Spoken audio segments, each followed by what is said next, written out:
Hello friends, आज बात करते हैं रूल ऑफ 4% की।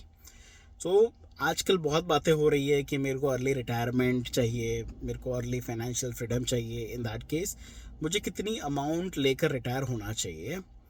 आंसर इज, अगर आपकी requirement let's say 4 lakh rupees per annum है post retirement, in that case आपके पास 1 करोड़ होना चाहिए कॉर्पस। आप 4 लाख रुपए एनुअली विड्रॉ करिए 1 करोड़ में से, एंड आप कंफर्टेबली रह सकते हैं इफ़ अगर आपकी ज़रूरतें कम है और 4 lakh rupees per annum is enough for you. Second is कि समबडी सेज कि अगर मुझे 8 लाख की ज़रूरत है annually, in that case it is simply the corpus should be double. Ideally answer is कि आपके पास 2 करोड़ होना चाहिए, एंड सब्सिक्वेंटली मतलब लाइक 3 करोड़ हो तो आप 12 लाख विड्रॉ कर सकते हैं, अगर 4 करोड़ है तो आप 16 लाख विड्रॉ कर सकते हैं, और 5 करोड़ है तो आप 20 लाख पर एनम विड्रॉ कर सकते हैं। हाउएवर, यहाँ पर बहुत सारी चीज़ें कंसिडर नहीं की गई है। क्या कंसिडर किया गया है और क्या नहीं किया गया है उसके बारे में बात करते हैं। तो कंसिडर ये किया गया है कि आपकी ज़रूरतें, आपको पता है कि आपके पास अब कोई भी बर्डन ईएमआईज का या ऐसा कुछ नहीं है। मतलब अभी आपकी पर्सनल लोन चल रही होगी, कार लोन चल रही होगी, होम लोन चल रही होगी। अज्यूम कर लीजिए एट द एज ऑफ 45 या 50 या 55 या 60 आप रिटायर होना डिसाइड करते हैं, तब तक आपकी ये जो ईयरली और मंथली इनकम अभी चल रही है उससे आपने अपनी सारी फाइनेंशियल लायबिलिटीज़ कंप्लीट कर चुके हो, और अभी आपको सिर्फ पीसफुली रहना है। उसके लिए आपको कितनी अमाउंट चाहिए वो आपको पता होना चाहिए। इन दैट केस आपको आपके सारे ईएमआईज डेबिट करके आपके घर के अभी जो एक्सपेंस है उसको आपको सेपरेट करना पड़ेगा। That will help you to take you to that figure कि आपको एन्युअली कितनी अमाउंट करनी है। सेकेंड थिंग इज कि क्या कंसिडर नहीं किया गया है, तो एलटीसीजी आपका 12.5% कॉर्पस में से निकल जाता है। सेकेंड थिंग इज कि इंडिया का इन्फ्लेशन जो है 5-6% के रेंज में चलता रहता है मिनिमम साइड पे अगर लिया जाए कंजर्वेटिव इन दैट केस, तो वो भी नहीं पकड़ा गया है।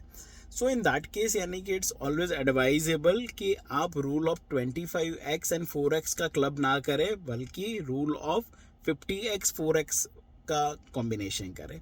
ये क्या है कॉम्बिनेशन, कि अगर आपको एज आई सेड कि अगर 1 करोड़ है तो 4% निकाले 4 लाख रुपए, 2 करोड़ है तो 8%। Ideally according to me this amount should be double. मतलब अगर आपके पास 2 करोड़ है तो आप 4 लाख निकालिए, अगर आपके पास 4 करोड़ है तो आप 8 लाख निकालिए, और अगर आपके पास 6 करोड़ है तो आप 12% निकालिए इसमें से।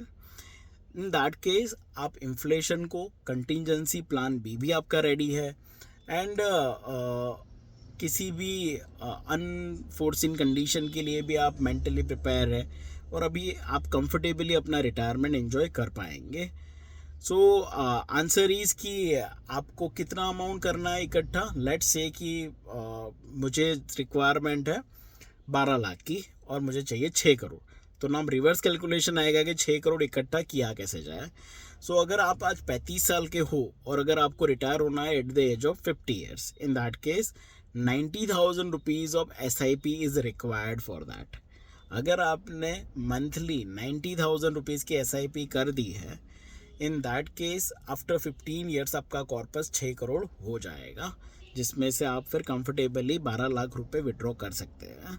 That is one thing. Second thing is 90,000 रुपये करने के बाद एक भी रुपया और ऐड नहीं करना है। No, it is not like that.